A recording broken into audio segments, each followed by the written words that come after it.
राग माझ। इस राग का थाट काफ़ी है। जाति औडव वकर संपूर्ण है। वादी स्वर ऋषभ है अते संवादी स्वर पंचम है।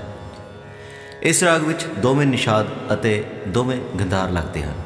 इस राग के आरोह विच गंधार अते धैवत वर्जित हैं।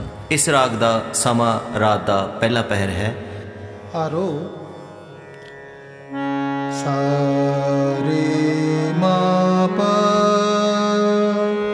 नी सा।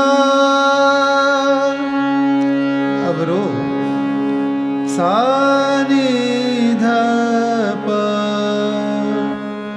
ध म ग रे प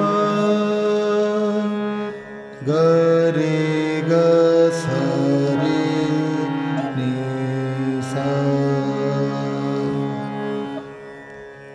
मुख्य अंग प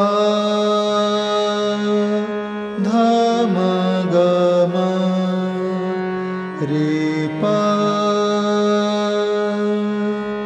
ग रे ग स रे नी सा।